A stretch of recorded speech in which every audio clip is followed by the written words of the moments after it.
Glória a Deus. Graças a Deus, irmãos, por esta oportunidade que o Senhor tem nos concedido. E estamos aqui para refletir sobre a palavra do Senhor.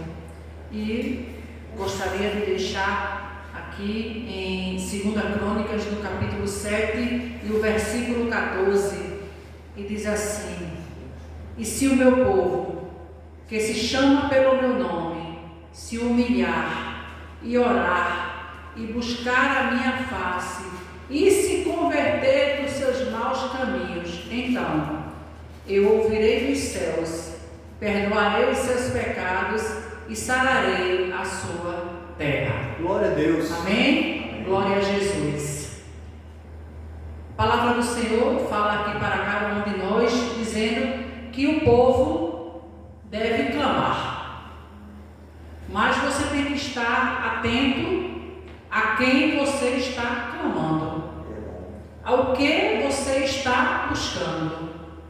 Há alguém que no momento de descontrole, há alguém que no momento de perturbação, ele clama por um copo de cachaça. Há alguém que no momento de deslize, no momento de fraqueza, ele chora, ele se humilha nos pés da pessoa amada que foi embora e que disse: eu não te quero mais. E o povo clama, e o homem clama, e o homem busca, e o homem faz menção a algo ou a alguém. Só que este povo, aleluia, tem que clamar ao que é certo, buscar a quem efetivamente, eficazmente pode solucionar as suas demandas. Glória a Deus. E o Senhor fala aqui, irmãos, em sua palavra, no versículo 13, na 2 Crônicas, no 7 e 13, primeiro ele diz assim: E se eu fechar os céus e não houver chuvas, ou se ordenar aos gafanhotos que consumam a terra, ou se enviar a peste entre o meu povo. Ele diz: olha, presta atenção. E se eu enviar a peste contra o povo? E se eu fechar o céu e não mandar mais chuvas? Irmão, você já pensou? Quando há a sequidão de estio, quando há como o homem sofre, as coisas aumentam, as coisas ficam mais caras, os alimentos ficam mais caros, e nós sofremos. Por quê? Porque há a estiagem, há a seca, há a sequidão, principalmente aqui no Nordeste. E olha que outras regiões e outros países também têm chegado à questão da seca, da estiagem.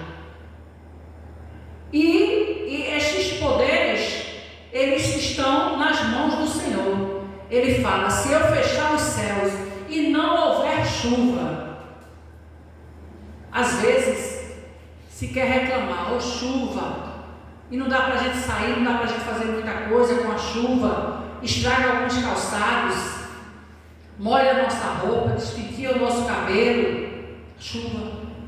Mas a chuva é uma bênção de Deus.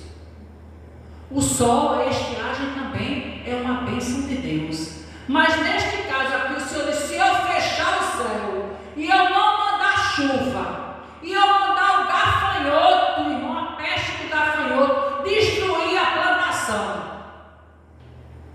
Se eu fizer tudo isso, irmãos, preste atenção. Este poder foi dado ao Senhor. Ele tem poder de fazer secar, Ele tem poder de fazer chover, Ele tem poder de abrir o mar, Ele tem poder de nos tirar da cova dos leões, Ele tem poder de transformar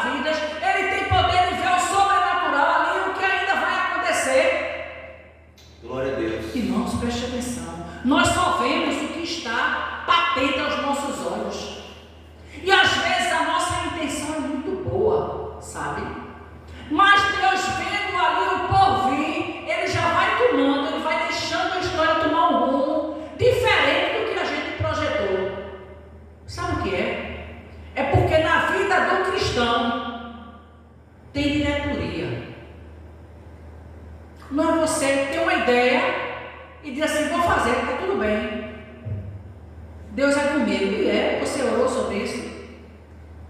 Você pediu orientação a Deus sobre isso? Ou você fez por mero impulso? Tudo o que eu faço, por mero impulso, geralmente eu quebro a cara.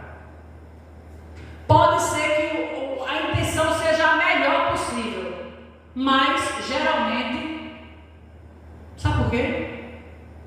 Porque Deus diz, você fez pelo seu impulso, pela sua vontade, pela sua ideia, pelo o seu projeto, foi? Mas você me consultou para saber se era o meu projeto, se era a minha ideia, se era isto que eu queria mesmo? Você não me consultou. É como o empregado tomar uma atitude diferente do patrão. O patrão vai dizer, eu não mandei você fazer isso. Eu mandei você adquirir isso. Eu mandei comprar isso, eu mandei fazer isso. Eu não mandei não. Cadê a minha ordem para você executar determinada coisa? Então a mesma coisa com Deus.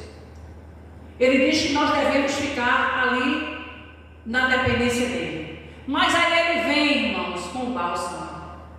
Ele diz, se eu fechar os céus e não houver chuva, e se eu ordenar os gafanhotos que consumam a terra, e se eu enviar a peste entre o meu povo, e se o meu povo que se chama pelo meu nome, aleluia, se humilhar e orar, e se converter dos seus maus caminhos, então eu ouvirei dos céus, perdoarei os seus pecados e sararei a sua terra. Aleluia. Aleluia. Glória a Deus. Ele diz, olha, eu até pensei, eu até ia mandar uma peste, eu até ia fechar os céus, eu ia mandar gafanhotos para destruir ali a sua plantação. Mas aí você orou, você clamou, e eu ouvi dos céus, eu perdoei os seus pecados e eu sarei a sua terra. Aleluia. E agora ele continua. Agora, versículo 15: estarão abertos os meus olhos e atentos os meus ouvidos à oração deste lugar. Glória a Deus. Aleluia! Você fez tudo isso. Irmãos, a gente às vezes faz mesmo.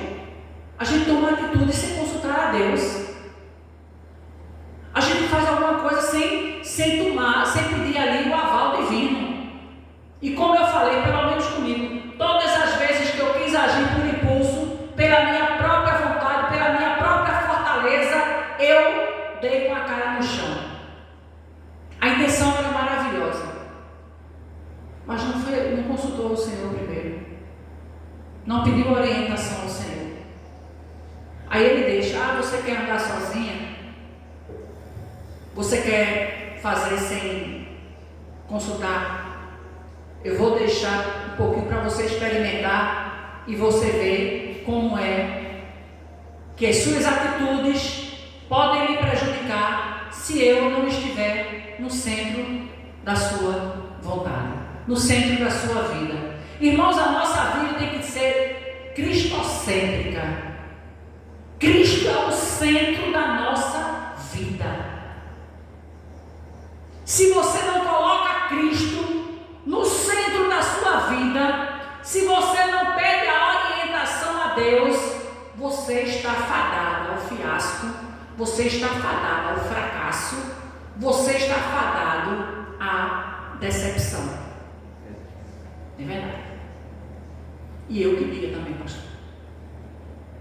Muitas vezes eu dei com a cara no chão por tomar atitudes, por dizer frases, por tomar algumas decisões sem consultar a Deus, ou até dizer assim, então se está no íntimo, tenho certeza que Deus aprova isso, tenho certeza, não estou fazendo mal a ninguém, maravilha isso aqui, mas Deus não estava no negócio, irmão.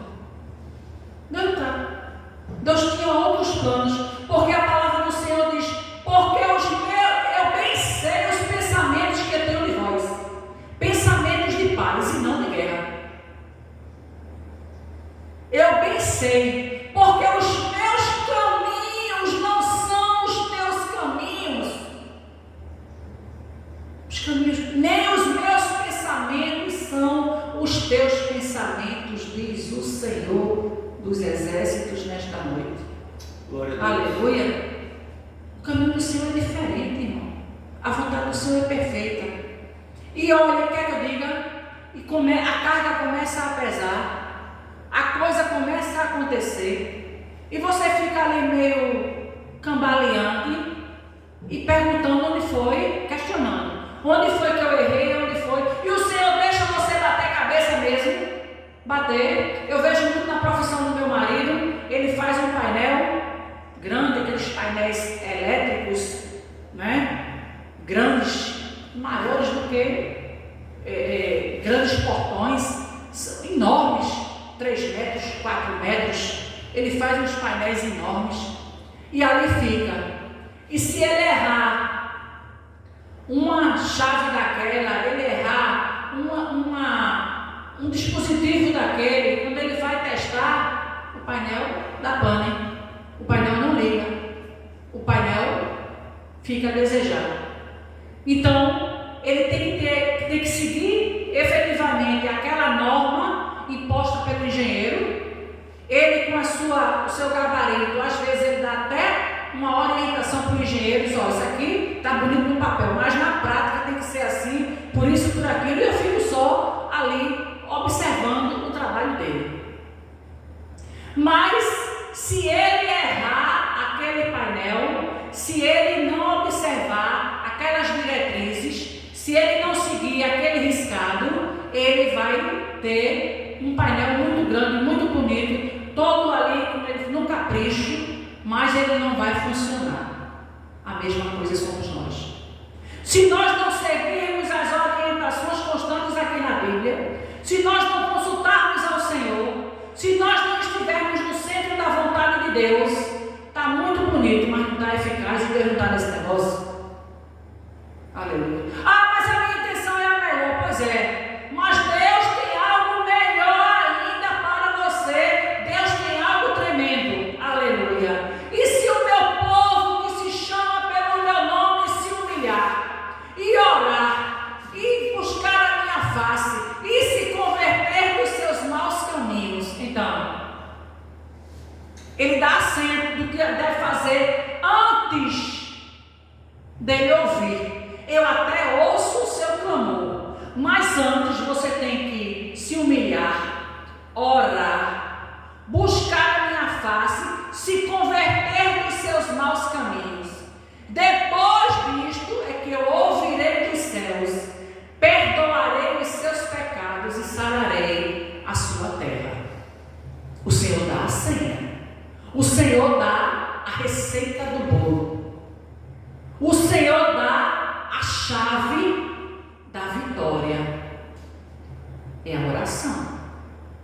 É oração, irmãos. A gente tem que orar. A gente tem que sentar com o Senhor e contar a nossa história para Ele. A gente tem que abrir o nosso coração para o Senhor. A gente tem que clamar, porque Ele diz: clame a mim. Jeremias 33:3. Clame a mim e responder-te-ei, e eu anunciar-te-ei coisas grandes e firmes. Noutra tradução tem coisas grandes e ocultas que tu nem sabes. Aleluias. Mas é necessário clamar, e depois que a gente clama, ele diz: se você clamar e orar e buscar se converter dos seus maus caminhos, então eu ouvirei dos céus, perdoarei os seus pecados e sararei a sua terra. Quer ser ouvido por Deus? Siga essas recomendações. Ainda hoje eu recebi um equipamento que eu comprei. Cheguei rapidamente e já fui ligar. Daqui um pouco eu disse: não, peraí, tem um manual de instruções do fabricante e eu vou ler. E eu fui ler. Irmãos, aprendi tanta coisa. Aprendi detalhes daquele equipamento, porque o fabricante, ele sabe detalhes e ele orienta ao consumidor final os detalhes daquele produto que ele fabricou. Então, quem é o fabricante do homem é Deus. O manual de instruções, a Bíblia Sagrada. Aleluia. E o produto final é o homem. Mas você entende que igualmente aquele produto, se eu não observar o manual de instruções, eu posso queimar. Eu posso causar um dano. Eu posso causar um curto-circuito.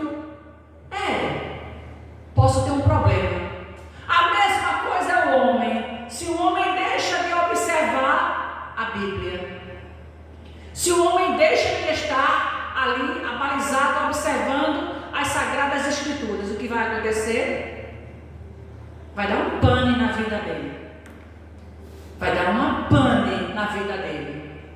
Vai dar um problema muito grande, porque ele deixou efetivamente de observar o manual de instruções do homem, que é a Bíblia Sagrada.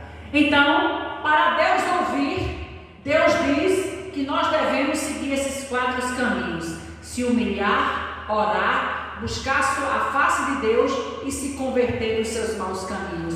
Só assim ele diz: eu ouvirei dos céus, perdoarei os seus pecados e sararei a sua terra. Que o Senhor tenha misericórdia de mim. Que o Senhor tenha misericórdia de ti. Que o Senhor tenha misericórdia de nós. Eu agradeço a oportunidade em nome de Jesus. Sei que esta palavra é verdadeira.